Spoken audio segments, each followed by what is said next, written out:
Human Janitor touched a forbidden blade. Then every ancient weapon pointed north and screamed king. Before we dive into this story, drop a quick hi in the comments and tell me where you're watching from. It really helps support the channel. The Intergalactic Museum of Warfare and Peace stood as a marvel of engineering and diplomacy, floating in the neutral space between the 7 major galactic powers. Here, amid the gleaming halls filled with artifacts from 1,000 civilizations, Tyler Grant pushed his mop across the polished floor. Section 47C needs cleaning again. Human, buzzed the mechanical voice of Curator Velex through Tyler's earpiece.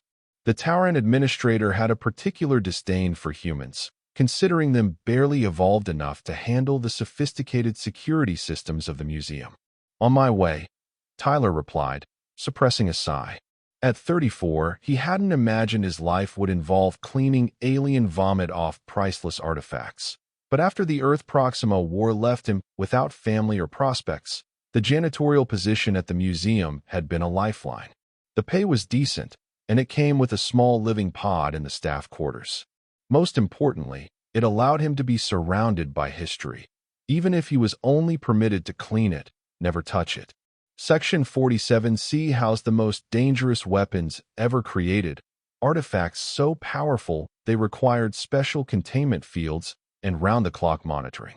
As Tyler wheeled his cleaning cart through the biometric scanners, he caught his reflection in the glass. His brown hair was flecked with premature gray, and fatigue lines etched his once youthful face. The standard-issue gray jumpsuit with "Maintenance" emblazoned across the back completed the picture of insignificance. The weapon displays in Section 47C were particularly impressive today. A special exhibition had brought together legendary blades from across the galaxy, ceremonial daggers from the reptilian saurians, phase-shifting swords from the crystalline lumina, and even the dreaded nerve-severing whips of the gaseous aerivores. Human, be particularly careful around the new exhibit, Velex's voice crackled. The Galactic Council has finally allowed the display of the Andoran blade. Do not go within 3 meters of its containment field. Tyler nodded, though no one was watching. The Andoran blade was something of a legend even among the museum staff, an ancient weapon said to choose its wielder through some form of consciousness that science had never been able to explain.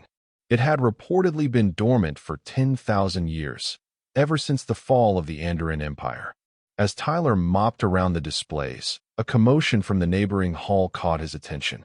A group of Zavarian diplomats, their translucent bodies glowing with bioluminescent patterns indicating agitation, were arguing loudly with a security officer. Is it not enough that humans destroyed our colony moon?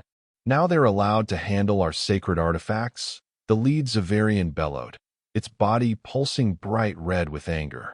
The security officer, a stoic Barosian with 4 arms crossed defensively across his armored chest, stood his ground. The human is simply maintenance staff, Ambassador Zex. He has no access to the artifacts themselves. Tyler kept his head down, continuing his work. Since humanity's desperate use of antimatter bombs during the Proxima conflict, many species viewed humans as dangerously unpredictable. The fact that the bombs had been a last resort against overwhelming odds didn't matter to those who lost homes or loved ones in the fallout. The argument escalated, drawing more security personnel. In the commotion, a young Zavarian diplomat broke away from the group, dashing toward Tyler with alarming speed. You think you're worthy to be near these weapons, human? The diplomat hissed, his body flashing dangerous patterns of blue and purple. Before Tyler could react, the Zavarian slammed into him with surprising force, sending both of them tumbling toward the displays. Tyler felt his back hit something hard, a control panel. Alarms blared instantly as the containment field around the Andoran blade flickered. The security system announced a critical failure, and to Tyler's horror, the ancient weapon, a sleek, curved blade with inscriptions that seemed to glow from within, began to fall from its mount. Pure instinct took over. Tyler lunged forward, hand outstretched to catch the priceless artifact before it could shatter on the floor. His fingers closed around the hilt just centimeters from the ground. The moment his skin made contact with the blade, the world stopped. A deafening silence fell over the museum as every light dimmed to nothing. Then, in a moment that would be recorded and analyzed by xenohistorians for centuries to come, every weapon in Section 47C, over 3,000 artifacts from 100 different civilizations, shifted in their displays. Like compass needles finding magnetic north, they all pointed directly at Tyler. And then came the sound, not physical, but somehow in the minds of every being present.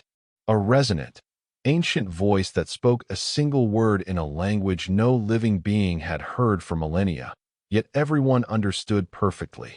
King. The Zavarian diplomat backed away, his bioluminescence fading to a terrified pale blue. The security officers froze, their training offering no protocol for this situation. And Tyler stood paralyzed, the Andoran blade in his hand feeling impossibly light, as if it weighed nothing at all. "What?" he began, but the blade suddenly pulsed with energy. Symbols along its length, dormant for 10,000 years, began to glow with an ethereal blue light. Knowledge flooded Tyler's mind, knowledge of the blade, of its creation, of its purpose. "This is impossible," Curator Velex said, having rushed to the section when the alarms triggered. "The Andoran blade chooses only those of royal Andoran blood. The Andarans have been extinct for 10 millennia." Tyler stared at the blade, feeling an impossible connection forming. "I think it's changing the rules," he said, his voice sounding strange even to his own ears. Security officers surrounded him, weapons drawn but hesitant to approach. The blade's glow intensified, and suddenly every screen in the museum displayed the same message in the ancient Andoran script, translated automatically into all galactic standard languages. "The dormancy is ended. The King of Blades rises when the stars align. The final war approaches. Put it down, human," ordered the chief of security, a massive Cronin whose exoskeleton clicked nervously. "Put it down now." Tyler tried to comply, but the blade seemed fused to his hand. "I can't," he said, panic rising in his voice. "It won't let me go." The curator stepped forward cautiously. "The legends say the Andoran blade binds itself to its chosen wielder. If the blade has truly awakened and chosen you." Velex's multiple eyes blinked rapidly, a sign of extreme agitation in Torrance. "This changes everything we know about human evolutionary history." Before anyone could respond, the museum's defensive systems activated without warning. Massive shield doors began to close throughout the facility, security fields activated, and the museum's AI announced, "External threat detected. Lockdown protocols engaged." Through the observation windows, Tyler could see warships appearing in the space surrounding the museum, vessels bearing the insignia of the Valoth Imperium, the most aggressive expansion force in the galaxy. "They're early," whispered Velex. The intelligence reports said the Valoth invasion fleet was still months away. "Invasion fleet?" Tyler asked, the blade in his hand humming with energy as if responding to the threat. The chief of security turned to his subordinates. "Evacuate all civilians to the emergency shelters. This is not a drill." To Tyler and Velex, he added, "The Galactic Council has been tracking Valoth movements for months. They've been massing forces, apparently planning a full-scale invasion of Council space. But they weren't supposed to be ready yet." The museum shuddered as the first energy blast struck its outer shields. The facility had been built to withstand attack. It housed too many dangerous artifacts to be left vulnerable, but it had never been tested against a full military assault. "They must have detected the blade's awakening," Velex said, antennae twitching nervously. "The Valoth have an ancient prophecy about the return of the Weapon Kings. They believe whoever controls these weapons controls the fate of the galaxy." Tyler looked down at the blade, still glowing in his hand. "Why me? I'm nobody, just a janitor." A new voice answered, a human voice. "Perhaps that's exactly why." Tyler turned to see an elderly human woman approaching, leaning on an ornate staff. He recognized her as Dr. Elena Barrett, the only human curator at the museum, a renowned expert in ancient weaponry. "The Andoran blade was never meant for those who seek power," she explained, eyes fixed on the glowing weapon. According to the oldest texts, it chooses those who would protect rather than conquer, those who understand the true weight of wielding power. Another blast rocked the museum. The security chief's communicator buzzed with urgent messages. The shields are failing in sectors 12 through 17, he reported grimly. We have less than 20 minutes before breach. Dr. Barrett stepped closer to Tyler, her aged face solemn. Mr. Grant, I've studied the Andoran prophecies my entire life. The blade doesn't just choose a wielder, it transforms them. The legends say the Chosen One gains access to all the knowledge and abilities of the ancient Andoran warrior caste. Tyler felt the truth of her words resonating through the connection with the blade. Images flashed through his mind. Combat techniques, strategic knowledge, the secrets of weapons long forgotten. The museum houses the largest collection of Andoran artifacts in the galaxy, Dr. Barrett continued. Most are considered decorative or ceremonial, but if the legends are true. She glanced meaningfully at the weapons still pointing at Tyler like silent sentinels acknowledging their king. Understanding dawned on Tyler. You think I can use them? All of them. Another explosion, closer this time. The lights flickered. I think, Dr. Barrett said carefully, that the blade chose you for a reason. And I think that reason just arrived on our doorstep. The security chief approached, his exoskeleton now fully deployed in combat mode. Human, if you have any special connection to these weapons, now would be the time to explore it. We have civilians from 87 different species in this museum, and the Valoth don't take prisoners. Tyler looked around at the faces watching him, some fearful, some hopeful, some skeptical. He was just a janitor, a nobody who cleaned up other people's messes. But the blade in his hand sang with power and purpose, and for the first time since the war that had taken everything from him, Tyler felt like he might be part of something greater. What do I need to do? He asked. Dr. Barrett gestured to the surrounding artifacts. Connect with them. The blade is the key. It opens the way to all Andoran technology. If the legends are true, these weapons will respond to you now. Tyler closed his eyes, focusing on the connection he felt with the blade. Its consciousness touched his mind again, ancient and powerful, and through it, he sensed the other artifacts in the room, not just as objects, but as extensions of will and purpose. I can feel them, he whispered, opening his eyes. All of them. Around the room, the ancient weapons began to glow with the same ethereal blue light as the blade. One by one, their containment fields deactivated as they acknowledged their new master. The museum's AI voice announced, "Warning, multiple containment breaches detected. Security protocol overridden by Andoran Prime Authority." Dr. Barrett smiled. "The system recognizes you as Andoran royalty." Interesting. The security chief was less impressed with the metaphysical implications. "Can you use these weapons to defend the museum or not?" he demanded. In answer, Tyler approached a display containing what appeared to be a simple circlet of metal. As his hand neared it, the circlet rose from its mount and floated toward him, expanding to fit over his head. The moment it settled on his brow, Tyler's perception exploded outward. He could suddenly see the entire museum, every corridor and chamber, every being within its walls, and the Valoth warships surrounding them. "There are 26 warships," he reported, his voice strangely calm. "They've deployed boarding parties at 7 breach points. 342 Valoth soldiers total." He turned to the security chief. "Your forces are outnumbered 6-1.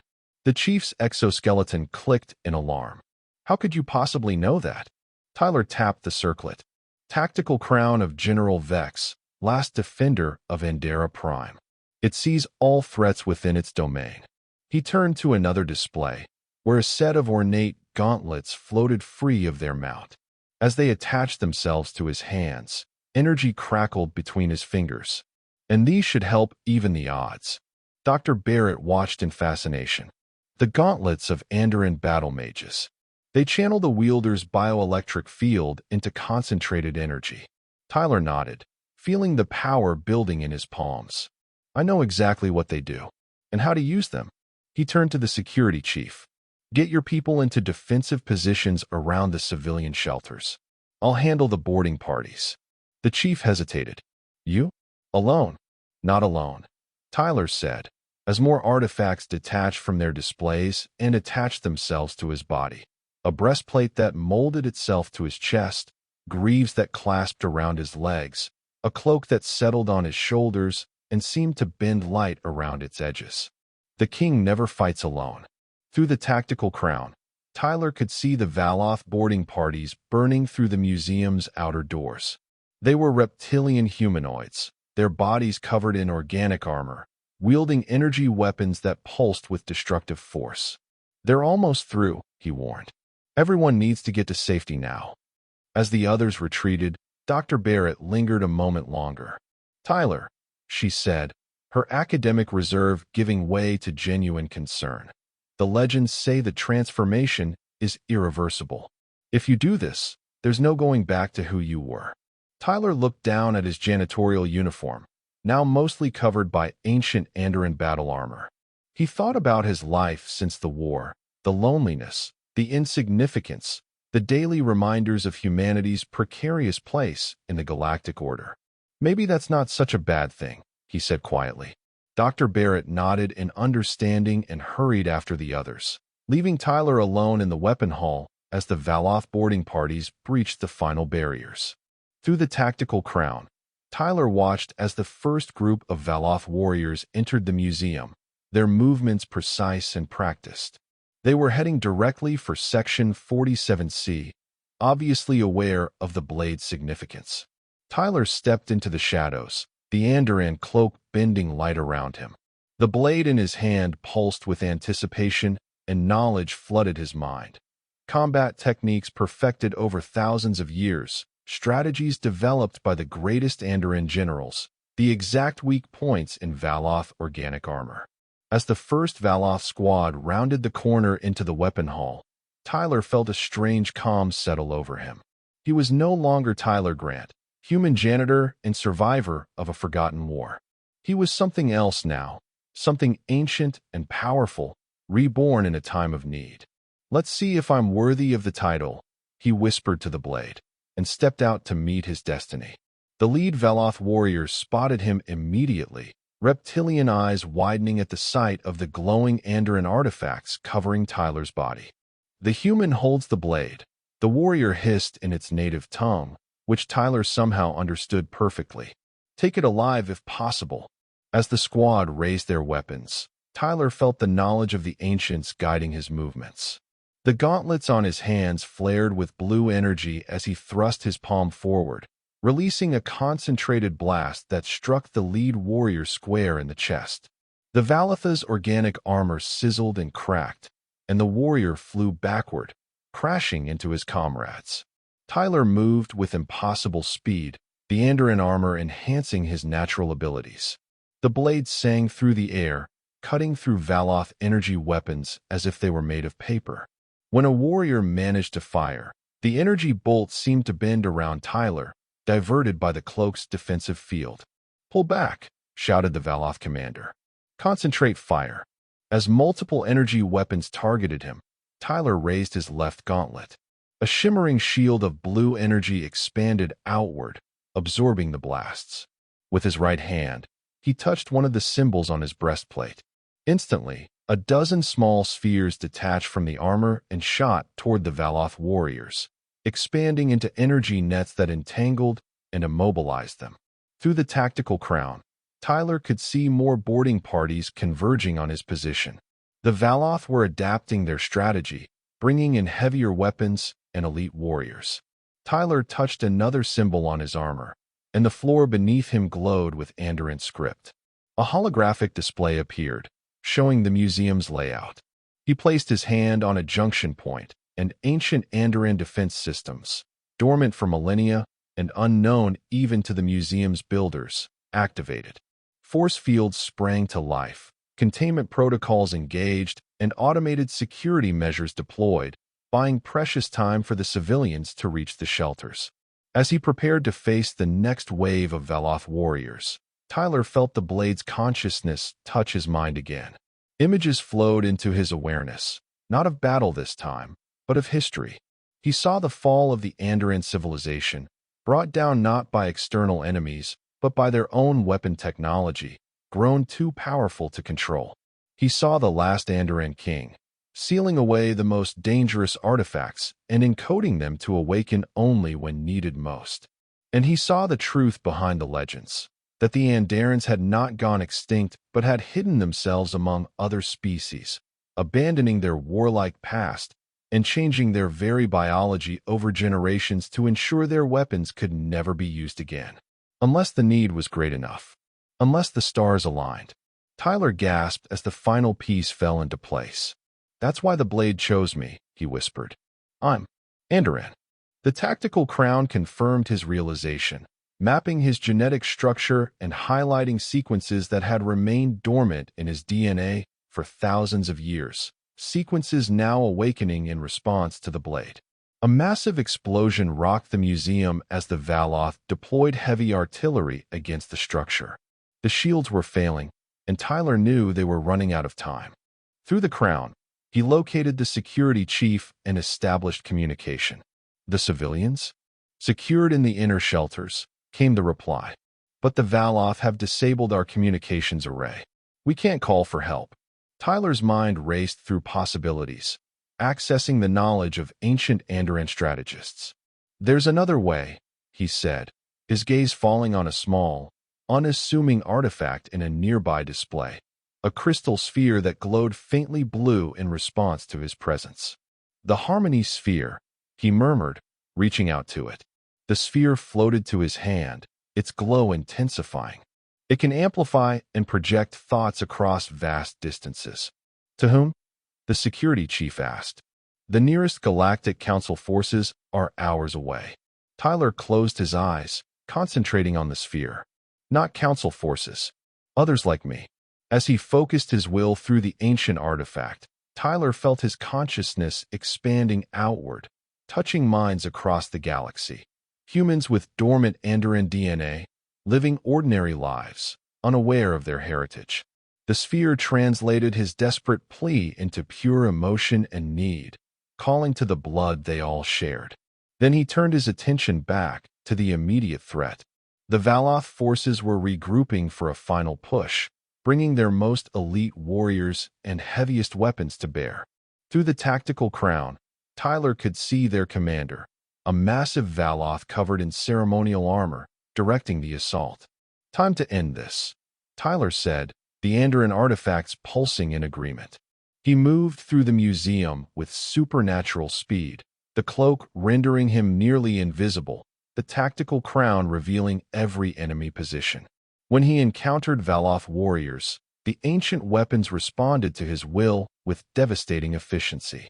Energy blasts from his gauntlets disabled their weapons, while the blade cut through their defenses with ease. Finally, he reached the central atrium, where the Valoth commander had established a forward base. Dozens of elite warriors surrounded their leader, who wore an ornate helmet adorned with the skulls of fallen enemies. "I know you're there, Blade Wielder," the commander called out, his voice a guttural rumble. "The prophecy said you would come, but our seers have seen further than yours, beyond your ascension to your fall." Tyler remained hidden, studying the situation through the tactical crown. The commander wore technology that could potentially detect the Andoran cloak's energy signature. A direct confrontation would put the sheltered civilians at risk. "You don't have to do this," Tyler called out, his voice echoing from multiple directions thanks to the acoustic properties of his armor. "Take your forces and leave. The blade has chosen, and the weapons have acknowledged their king." This battle was decided 10,000 years ago. The Valoth commander laughed, a sound like stones grinding together. "Perhaps, but even kings can die." With frightening speed, the commander activated a device on his wrist. A pulse of energy swept through the atrium, momentarily disrupting the Andoran cloak's field. Tyler found himself visible, 30 meters from the Valoth forces. "There!" the commander roared, and his warriors opened fire. Tyler raised his shield gauntlet, but the combined firepower was too great. The energy field flickered and failed, and a blast caught him in the shoulder, sending him crashing into a display case. Pain lanced through his body, But the Andoran armor was already responding, medical systems activating to stabilize his condition. The blade pulsed in his hand, urging him to rise. As the Valoth closed in for the kill, the museum shuddered again, but not from an attack. Through the tactical crown, Tyler detected new ships arriving, their energy signatures unfamiliar, yet somehow resonant with his own. The massive observation windows of the atrium revealed the space battle unfolding outside. Sleek vessels of unknown design had appeared, engaging the Valoth warships with weapons that seemed to bend the very fabric of space. "Impossible," breathed the Valoth commander. "The Andarans are extinct." Tyler smiled through the pain. Apparently not. His call through the Harmony Sphere had reached those with Andoran blood, humans who had lived their lives never knowing their true heritage, but who carried within them the potential to connect with the ancient technology. And some, it seemed, had access to ships. Using the momentary distraction, Tyler activated the final systems in his armor. Energy coursed through the ancient metal, and symbols etched into every piece blazed with blue fire. The blade in his hand became a channel for power that had not been unleashed for 10,000 years. Tyler rose to his feet, the Andoran artifacts now fully awakened and synchronized with his transformed biology. He was no longer simply wearing the armor. He had become one with it, as the ancient kings had been. Last chance, he offered the Valoth commander. Surrender. The commander's response was to fire his personal weapon, a devastating energy cannon that could reduce a being to component atoms. The blast struck Tyler squarely in the chest, and did nothing. The Andoran armor absorbed the energy completely, ancient systems processing and redirecting the power. Tyler felt it flow through him, adding to his strength rather than harming him. The Valoth warriors backed away, reptilian faces showing fear for the first time. Their commander stood his ground, but even he seemed shaken. "The prophecy," the commander hissed. "It is true. The King of Blades returns." Tyler stepped forward, the blade glowing so brightly now that it cast blue shadows across the atrium. "I am not your enemy unless you make me so, but I will protect this place and everyone in it."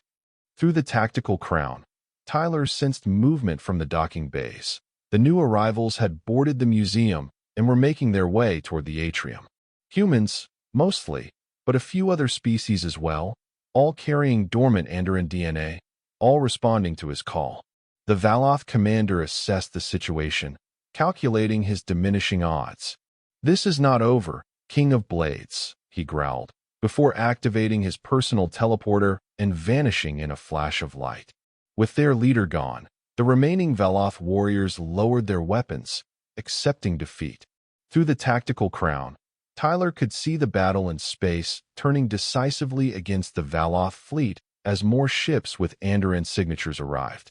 As security forces moved in to secure the surrendering Valoth, the doors to the atrium opened to admit the first of the responders to Tyler's call.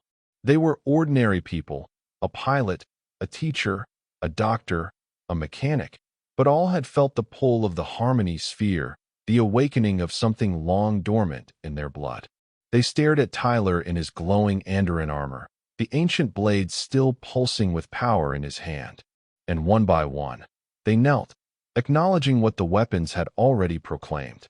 Dr. Barrett pushed through the crowd, her eyes wide with wonder. "It worked," she breathed. "You called them, and they came." Tyler nodded, still processing the enormity of what had happened. "The blade didn't just choose me," he said. "It chose all of us. Descendants of the Andarans, scattered across the stars, living as 100 different species." "What happens now?" asked the security chief, looking uneasily at the kneeling humans. Tyler looked down at the blade, feeling its ancient consciousness merging with his own. The knowledge of the Andarans, their rise, their fall, their decision to hide their weapons and change their very nature to prevent another catastrophe, flowed through him. "Now," he said, raising the blade so that its light illuminated the atrium, "we remember who we are, and we decide what kind of kings we want to be." Outside the windows of the museum, the stars seemed to pulse in rhythm with the blade, as if the universe itself was holding its breath, waiting for the answer. In the days that followed the Battle of the Museum, as it came to be known, the Galactic Council convened an emergency session. Representatives from all major species gathered to discuss the implications of what had occurred. The awakening of Andoran technology, the revelation that humans carried Andoran DNA, and perhaps most concerning of all, the emergence of a new king of blades. Tyler stood before the council, still adorned in the ancient armor that now seemed a part of him. The blade remained in his hand, its glow dimmed but ever present. Behind him stood 24 humans and near-humans who had responded to his call, ordinary people until the dormant Andoran genes in their blood had awakened. The council recognizes Tyler Grant, wielder of the Andoran blade, announced the Grand Mediator, a celestial whose crystalline body refracted light in hypnotic patterns. You stand before us as both miracle and potential catastrophe. The weapons that have acknowledged you as king once brought destruction to half the galaxy. What assurance can you offer that history will not repeat itself? Tyler stepped forward, feeling the weight of countless eyes upon him. The tactical crown still enhanced his perception, allowing him to read the subtle signs of fear, curiosity, and calculation in the assembled delegates. I offer no absolute assurances, Tyler replied, his voice carrying effortlessly through the vast chamber. The Andarans fell because they believed power alone guaranteed peace. I was a janitor before I was a king. I've spent my life cleaning up others' messes, not creating them. Murmurs rippled through the assembly. The Zavarian ambassador, the same one whose delegation had inadvertently triggered Tyler's transformation, rose to speak. Pretty words, but meaningless. Humans have always sought dominance beyond their capabilities. Now they possess the most dangerous weapons ever created. The Council must confiscate these artifacts immediately. Confiscation is impossible, Dr. Barrett interjected from her position beside Tyler. In the aftermath of the battle, she had revealed herself as more than just a curator. She was a historian who had spent decades tracking the Andoran diaspora, suspecting that humans might carry their legacy. The artifacts have bonded to him at a molecular level. They cannot be removed without killing him. Then perhaps that is what must be done, the Zavarian said coldly. Before anyone could respond, the blade in Tyler's hand pulsed with energy. Every light in the council chamber dimmed momentarily, and a wave of something like static electricity passed through the room. When it cleared, holographic projections had appeared around the chamber, images from the Andoran past, playing out like windows into history. The blade wishes to speak, Tyler said, understanding flowing through his connection with the ancient weapon. The holograms showed the rise of the Andoran civilization, their discovery of the unique metal that would become their signature weapons, their expansion across the stars, and the gradual corruption of their leadership as power bred arrogance. The final images were devastating. Worlds destroyed, stars collapsed, and finally, the decision of the last true Andoran king to end the cycle. The voice that had proclaimed Tyler king now spoke again, this time heard by all present. We chose extinction over tyranny. We scattered our seed among the stars, removing the gene that allows connection to our weapons. Only in greatest need would the dormant genome reactivate. The council chamber was silent, delegates transfixed by the ancient consciousness addressing them. The Valeth seek the weapons as the corrupt Andarans once did, to dominate, not protect. The blade chooses differently. It chooses one who serves. The projections faded, leaving the chamber in silence. Tyler felt the blade's consciousness recede, having delivered its message. The Grand Mediator's crystalline form pulsed with complex patterns as it processed what had been revealed. It seems the Andarans themselves implemented safeguards against misuse of their technology. The question remains, what do you intend to do with this power, Tyler Grant? Tyler looked down at the blade, then at the humans who had answered his call, ordinary people thrust into an extraordinary situation. He thought about his years as a janitor, invisible to those around him, and the strange twist of fate that had transformed him into someone who could no longer be ignored. I intend to protect, he said simply. Not just humanity, but all who need protection. The Andoran weapons will not be used for conquest. We, have learned that lesson at too high a cost. Before the council could respond, alarms blared throughout the chamber.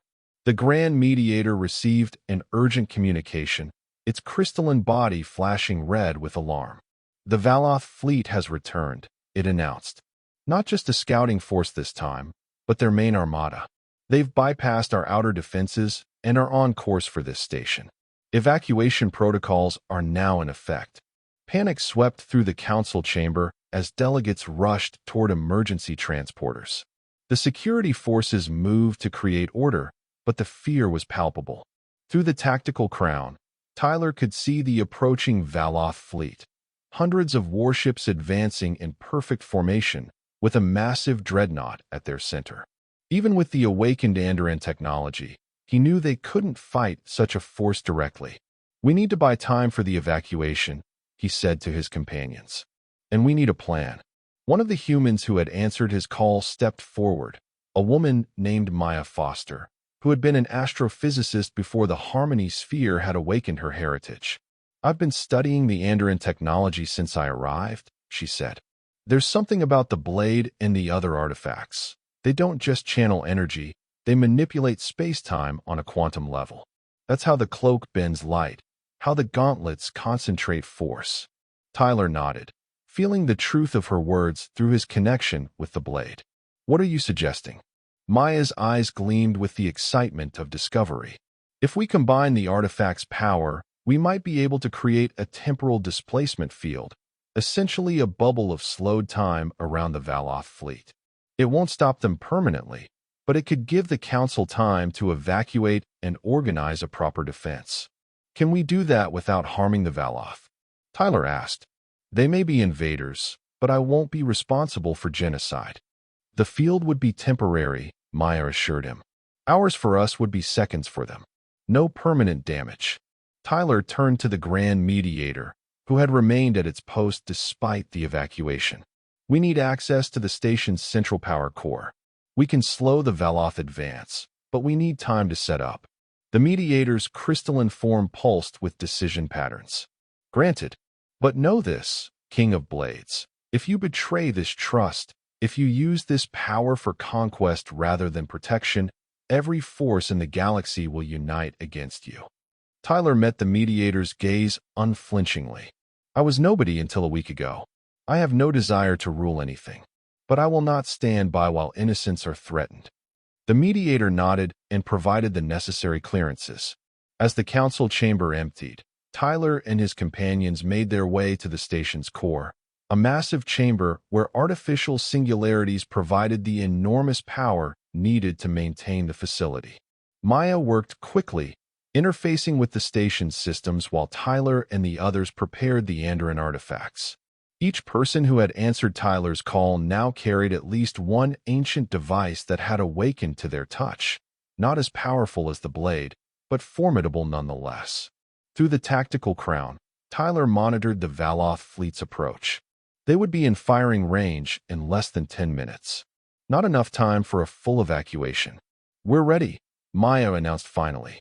"Each of us needs to focus our artifact's energy on the central node. Tyler, the blade is the key. It will coordinate and amplify our combined power." Tyler nodded, taking position at the center of the formation they had created.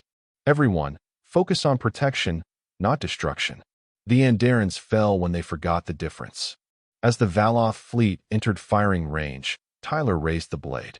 The ancient weapon pulsed with blinding light as it connected with the other artifacts, creating a network of energy that flowed through the humans and into the station's power core.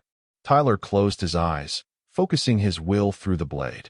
He pictured the space around the Valoth fleet, visualized time itself flowing like a river, and imagined creating a gentle eddy, a place where the current slowed but didn't stop. The power core hummed with increasing energy. Alarms blared as the station's systems detected power levels rising beyond safety parameters. Through the tactical crown, Tyler could see the Valoth dreadnought preparing its main weapon, a planet killer that could reduce the council station to atoms. "Now," he commanded, and brought the blade down in a slashing motion. Power surged through the network of artifacts, through the humans wielding them, and out through the station's main deflector array. A pulse of blue-white energy shot forth, expanding into a sphere that engulfed the entire Valoth fleet. On the monitoring screens, the Valoth ships seemed to freeze in place, their energy readings dropping to near zero. It worked, Maya breathed, checking the readings. They're experiencing time at approximately 1/10,000th of normal speed. What's seconds for them will be days for us. Tyler felt the strain of maintaining the field through the blade. It was taxing but sustainable. How long can we hold this? With the station's power supporting us? At least 72 hours, Maya calculated. More than enough time for reinforcements to arrive. The Grand Mediator entered the core chamber, its crystalline form pulsing with what Tyler now recognized as approval patterns. The Council is impressed, King of Blades. You've protected us without bloodshed. Tyler lowered the blade slightly, maintaining the field but reducing the power drain. I'm not interested in being called king. And this is only a temporary solution. The Valoth will be back, and they're just one thread among many. What do you propose? The mediator asked. Tyler looked at his companions, humans from different walks of life, united by their awakened heritage and their choice to answer the call. The Andarans scattered their bloodline as a safeguard, ensuring their weapons couldn't be used unless there was genuine need. I think we should honor that wisdom. He turned back to the mediator. We won't form a new Andaran empire. No armies, no conquest. Instead, we'll establish a response force, guardians who come together only when needed, then return to their normal lives. Guardians, the mediator repeated, considering the concept. Not kings or conquerors. Exactly, Tyler said. The galaxy doesn't need another military power. It needs protectors who understand the true cost of using power. The mediator's crystalline form shimmered with decision patterns. The Council may accept such an arrangement, with proper oversight and limitations. Tyler nodded. We welcome oversight. The Andarans fell when they placed themselves beyond accountability. As they spoke, more Council ships arrived, surrounding the time-locked Valoth fleet. With the immediate crisis contained, Tyler and his companions maintained the temporal field while diplomats and military strategists developed a long-term response to the Valoth threat. 3 days later, with Galactic Council forces fully deployed and prepared, Tyler and his team released the temporal field. The Valoth, experiencing only seconds of subjective time, found themselves suddenly surrounded by an overwhelming force. The Valoth commander, faced with certain defeat, opened communications. On the main view screen of the council chamber, his reptilian face appeared, scales flushed with anger. This trickery changes nothing, he hissed. The prophecy has been fulfilled, Tyler interrupted, stepping into view. The King of Blades has returned, but not as conqueror, as guardian. The commander's eyes narrowed. Impossible. The texts speak of domination, of an empire reborn. Your texts were written by those who feared the Andarans, Tyler replied. They saw only what they expected to see, a reflection of their own desire for power. The true purpose of these weapons, of this power, is protection. To demonstrate, Tyler raised the blade. Instead of attacking, he channeled its energy differently, creating a holographic display of the Andaran home system, long thought destroyed, but actually hidden behind a cosmic veil that had made it appear as empty space for 10,000 years. There, Tyler said, pointing to a particular planet. The last Andaran sanctuary. Not an empire, but a single world where those who renounced war have lived in peace for millennia, watching and waiting. They seeded their bloodline throughout the galaxy not to rebuild their dominion, but to ensure that if darkness came again, there would be those who could stand against it. The Valoth commander stared at the coordinates, confusion evident in his reptilian features. If this is true, then all our preparations, our interpretations, were based on incomplete information, Tyler finished for him. You're not the first to misunderstand the Andaran legacy, nor will you be the last. But now you have a choice. Continue this path of conquest and face certain defeat, or reconsider what power is truly for. The commander was silent for a long moment. Finally, he spoke, his voice heavy with the weight of revelation. We will withdraw, but this matter is not settled. The Valoth Council must consider these revelations. Consider carefully, Tyler advised. The Guardians will be watching. As the Valoth fleet retreated under heavy escort, the Galactic Council reconvened to address the new reality they faced. The revelation of living Andarans, the awakening of their technology, and the emergence of human guardians with access to some of the most powerful weapons ever created had fundamentally altered the balance of power. In the council chamber, Tyler stood once more before the assembled delegates, but this time not as an accused. The blade remained at his side, now a symbol of both power and responsibility. The crisis has passed, the Grand Mediator acknowledged, thanks to your intervention. But many questions remain unanswered. What exactly are these guardians you propose? How will they be governed? And what assurances do we have that they will not become the very threat they claim to stand against? Tyler looked at his companions before responding. We propose a simple covenant. Those with awakened Andaran heritage will return to their normal lives, keeping their artifacts with them, but using them only in genuine need. We will establish no permanent base, claim no territory, and form no government. When a threat arises that conventional forces cannot handle, we will respond, and then disappear again. Like a myth, mused the mediator. Exactly like a myth, Tyler agreed. The most effective guardian is the one you never have to see, because their very existence prevents conflict. And who determines when intervention is necessary? Challenged the Zavarian ambassador, still suspicious. Tyler touched the blade, feeling its ancient consciousness respond. The artifacts themselves have a form of awareness. They activate fully only in the presence of genuine need, a failsafe the last Andaran king built into them.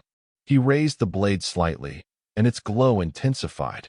When the blade fully awakened in the museum, it wasn't random. The Valoth invasion fleet was already approaching. The weapons knew before we did. Dr. Barrett stepped forward, adding her academic perspective. The historical record supports this. Throughout galactic history, there have been instances of mysterious interventions when extinction-level threats emerged, incidents attributed to luck or cosmic coincidence, but which aligned perfectly with the Andaran guardianship protocol. The council debated long into the night, weighing concerns against necessities. Some delegates demanded the artifacts be destroyed, others sought to exploit them, and a few recognized the wisdom in Tyler's proposal. Finally, as the debate reached its most heated point, the blade in Tyler's hand pulsed once, and a single word echoed through the minds of all present. Choose. Silence fell over the chamber as the delegates realized they were being addressed by the ancient consciousness within the weapon itself. The Grand Mediator's crystalline form shimmered with decision patterns. It seems we are at a crossroads of history. The choice before us is not whether to allow these guardians to exist. They already do. The choice is whether to work with them or against them. After another hour of deliberation, the council reached its decision. The guardians would be permitted to exist, neither sanctioned nor opposed by official policy. They would operate in the shadows, intervening only when absolutely necessary, and disappearing afterward. As the council session concluded, Tyler found himself standing on an observation deck, looking out at the stars. Dr. Barrett joined him, her aged face reflecting the starlight. So, she said, not a king after all. Tyler smiled slightly. No, something better, I think. Or at least something more honest. A janitor who cleans up the biggest messes in the galaxy, she suggested with a hint of humor. Something like that. Tyler looked down at the blade, still glowing softly in his hand. I can feel them out there, you know. Others with the dormant gene, waiting to be awakened if needed. Thousands, maybe millions, scattered across countless worlds. A safeguard against extinction, Dr. Barrett nodded. The Andarans were wiser than anyone knew. Not just against extinction, Tyler corrected. Against our worst instincts. The desire to dominate, to control, to place ourselves above others. The blade doesn't just choose someone who can wield power. It chooses someone who understands why they shouldn't. As if in response, the blade's glow pulsed gently. Through his connection with it, Tyler sensed approval. "What will you do now?" Dr. Barrett asked. "You can hardly go back to mopping floors at the museum." Tyler considered the question. The museum had been severely damaged in the Valoth attack, though most of the artifacts had survived. His old life was gone, not just his job, but his anonymity, his simplicity. "I was thinking of becoming a teacher," he said finally. "Somewhere quiet, where I can help others understand the past so we don't repeat it. The blade will let me know if I'm needed elsewhere." Dr. Barrett smiled. "I think the Andarans would approve." As they spoke, Maya Foster approached, her face alight with discovery. "Tyler, I've been analyzing the data from the temporal displacement field. There's something you should see." She activated a holographic display showing the energy patterns they had created. The field didn't just slow time. It created a pocket of altered space-time that could potentially be used for faster-than-light travel without the limitations of conventional drives. Tyler studied the display, the tactical crown enhancing his understanding. "You're saying we could revolutionize interstellar travel?" "Exactly," Maya nodded excitedly. "This could connect the galaxy in ways we've never imagined. No more isolated colonies, no more years-long journeys between systems." Tyler considered the implications. Such technology could unite civilizations, prevent resource wars, allow rapid response to natural disasters. But it could also be weaponized, used to deploy invasion forces instantly, or escape consequences. "We need to approach this carefully," he said finally. "Share the research with the Council, but with safeguards. The technology should be available to all species equally, with built-in limitations that prevent military applications." Maya nodded in understanding. "I'll start working on it." As she left, Tyler turned back to the stars. Through the tactical crown, he could see far beyond normal human perception, the intricate dance of stellar bodies, the subtle currents of cosmic radiation, the hidden patterns that connected all things. "What does it feel like?" Dr. Barrett asked softly. "To be connected to something so ancient and powerful." Tyler considered the question. "Like remembering something I never knew I'd forgotten. Like waking up from a dream to find that reality is more wondrous than anything I could have imagined." He looked down at his hand, where the blade's glow had become almost an extension of his own life force. But also like carrying a great responsibility. These weapons, this power, they're meant to protect life, not rule it. Every time I use them, I have to remember that. Dr. Barrett placed a gentle hand on his shoulder. "That's why the blade chose you, I think. Not because you were special, but because you never thought you were." A communication alert chimed softly.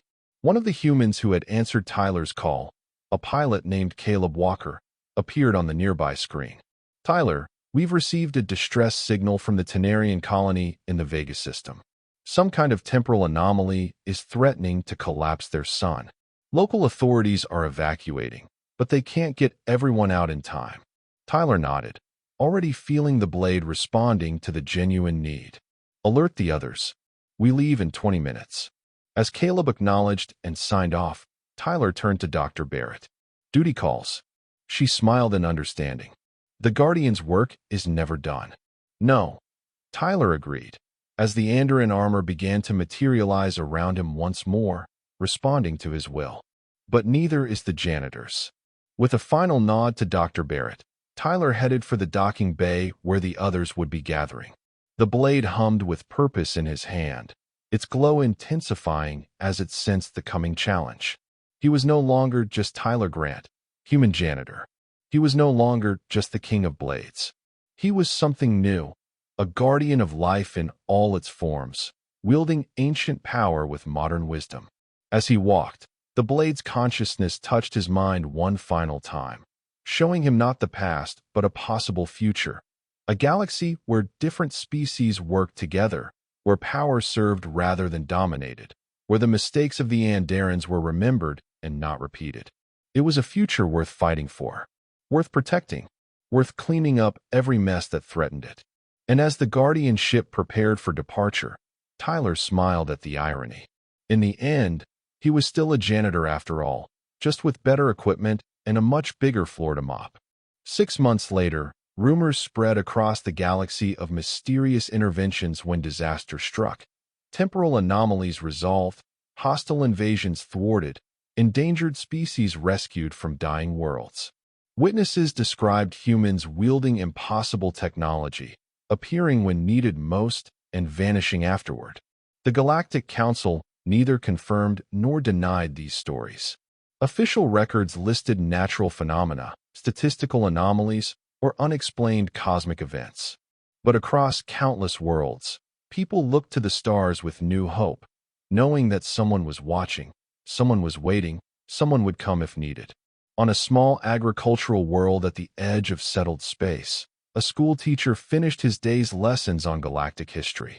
As the children filed out, one young girl lingered. "Mr. Grant," she asked, her eyes bright with curiosity, "is it true what they say about the Guardians?" Tyler smiled, his hand briefly touching the simple bracelet he wore. The Andoran blade, transformed into an inconspicuous form for daily life. "What do you think, Lily?" "I think," she said with the seriousness only a child can muster, "that someone has to clean up the big messes. Just like you make us clean up our small ones." Tyler laughed, a warm sound in the quiet classroom. "Very wise. Now run along. Your parents will be waiting." As she skipped away, Tyler turned to the window, looking up at the afternoon sky where the first stars were becoming visible. The bracelet on his wrist warmed slightly. Not an emergency, just a reminder of connection to something greater.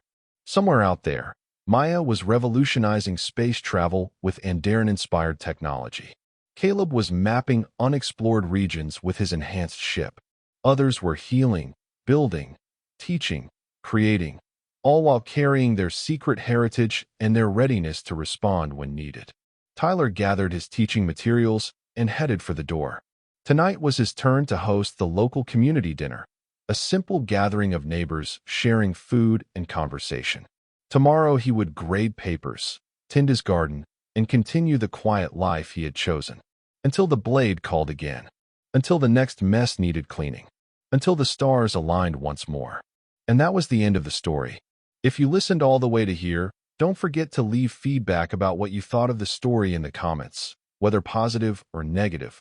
Your feedback helps us improve. Also leave your like and subscribe to the channel for more stories like this one. And I'll leave here on the screen another video that I'm sure you'll like. Big hug, and see you in the next story.